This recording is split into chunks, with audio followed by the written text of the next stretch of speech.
The Trumpian Progression begins today, January 20, 2017, Inauguration Day. I am Gopalan Ramachandran, Ramach to my friends and associates, and my email is upturnmanifesto@gmail.com.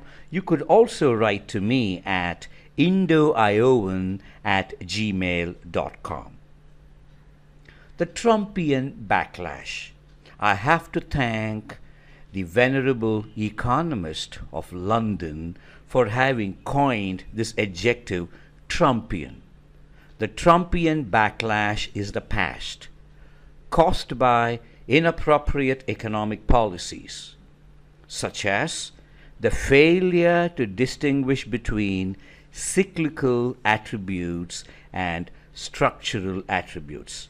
I got to thank Lakshman Achyutan of Economic Cycle Research Institute, ECRI. The Trumpian progression, that's the future, and the future begins now. The future begins today. Let me say why I took upon this responsibility of talking to you. The trigger, the first trigger. How majority rule might have stopped Donald Trump. So wrote Eric Maskin and Amartya Sen on April 28, 2016. That's last year in the New York Times. They were pretty worked up that Donald Trump had won 23 states at the time of their writing, far more than any of his opponents. Donald Trump's opponents were the friends of Eric Maskin and Amartya Sen. So, Eric Maskin and Amartya Sen thought that they could devise a new rule on the basis of hindsight to stop Donald Trump. They wouldn't have done this had Ted Cruz or John Kasich progressed that far on that date. So I made a video on May 2, 2016, before the Indiana primary, a fairly pro-Trump video looking at aspirant Trump, the Republican outsider. I thought that the hindsight and the Bayesian bias of Eric Maskin and Amartya Sen had to be exposed, which I did. Thereafterwards, the whole world saw how the aspirant became candidate Trump and then on to win the elections. Today is the day, the last day, when Mr. Donald Trump would be seen as the President-elect Trump. He would be Mr. President soon. But let's look at the results. 232 Electoral College votes to Senator Clinton and 306 Electoral College votes to Donald J. Trump. And let me say why I'm doing this video. There's a second trigger. I studied at the University of Iowa, Iowa City. And look at this. Iowa, Wisconsin, Ohio, Pennsylvania, and Florida voted for Mr. Donald Trump. Michigan was supposed to go to the Democrat candidate, Senator Clinton, but Michigan too voted for Donald J. Trump. Iowa voted for Donald Trump, and that's very important. The Hawkeye State voted for Donald J. Trump. There are some attributes that are used to classify the states in the United States of America. And the middle column, comprising Colorado, Florida, Iowa, Minnesota, Nevada, New Hampshire, Ohio, Pennsylvania, Virginia, and Wisconsin, represent the whole of the country. And Iowa is one of 10 states that are like the country as a whole, and such a privilege that I had to study at the University of Iowa, Iowa City. Iowa voted for Mr. Donald Trump in 2016. Iowa had voted for President Barack Obama in his re-election year in 2012.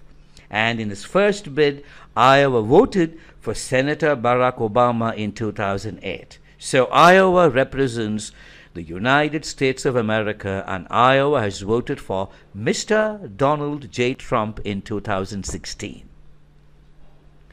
Let's get on with this whole theme, Make America Great Again. Expanding the economy is a foremost promise. We need to cost that expansion through appropriate economic policies that understand the differences between structural attributes and cyclical attributes. Consider this.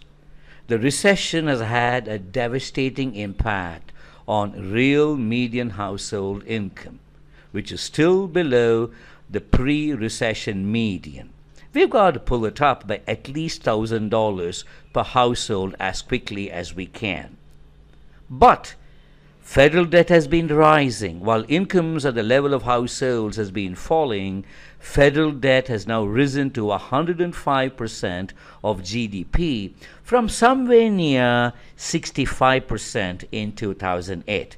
That's devastating. But the spending hasn't helped in rebuilding the infrastructure. Gross investment as a share of GDP has been falling, especially from 2010. And our infrastructure is aging. Infrastructure is aging. Consider this. Schools and colleges are 23.3 years old, and that's where young America has to learn its new skills.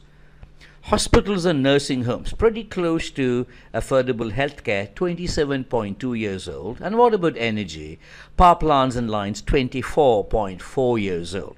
Infrastructure has aged particularly since 2010. So what do we have? Mr. Steven Mnuchin, Mr. Peter Navarro, and Mr. Wilbur Ross have put their shoulders to the wheel, to the Trump candidacy and now on to the Trump presidency. They have presented their assessments and comments on the past and the present. The first one, there's nothing normal about the new normal.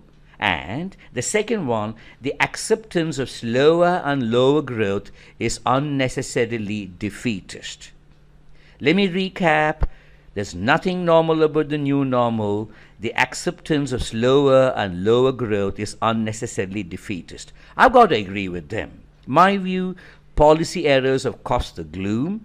America needed the Trumpian backlash. Let's thank the electorate. Hence, America needs the Trumpian progression. Let's consider the ideas, suggestions, intentions, and the numbers of Mr. Mnuchin, Mr. Navarro, and Mr. Ross. They have presented an economic plan that comprises tax reductions worth $2.6 trillion nominal dollars between 2017 and 2026 reductions.